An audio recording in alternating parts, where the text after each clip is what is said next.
Hey guys, welcome back to Free Car Repair. Our mission here at the garage, guys, is to save you as much money as we can. That's why we make these absolutely free videos.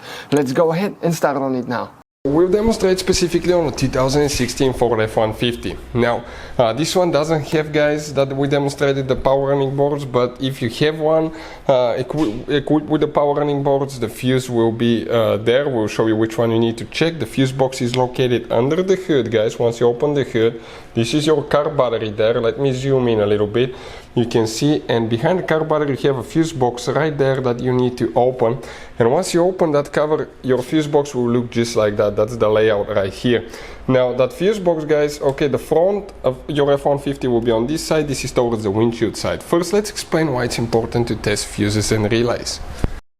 So let me explain why it's super important, guys, to test fuses. Fuses, not often you can see if they're burnt or they're good. Sometimes they may seem perfectly fine, you think it's a good fuse, you put it back in, and you end up spending money and time on parts and problems that do not exist, guys, when all you had to do, test your fuse, find out it's bad, replace it, fix your problem. So we will have a video how to test a fuse, okay, different kinds of fuses, and how to test relays, guys. We're going to put the link in the description of the video below, specifically to that video. Please check it out.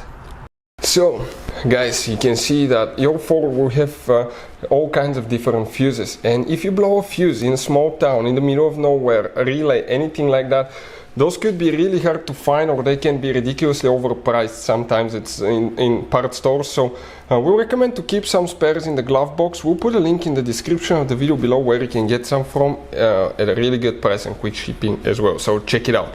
Now, the fuse that we need to check for the power running boards will be in that fuse panel right here.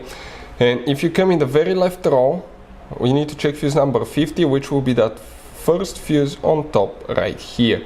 Ours doesn't have it because it's not equipped with them, but if you have it, it will be that fuse right here. Check it out. Hey guys, hopefully the video was helpful. If you have any questions, don't hesitate to let us know. Leave a comment below. We'll try to make a video for your specific problem. Like, subscribe, comment, let us know what you think. And guys, by the way, we have more than 19,000 free repair videos on our YouTube channels, videos that can save you thousands of dollars in repairs. Thank you for watching and see you next time.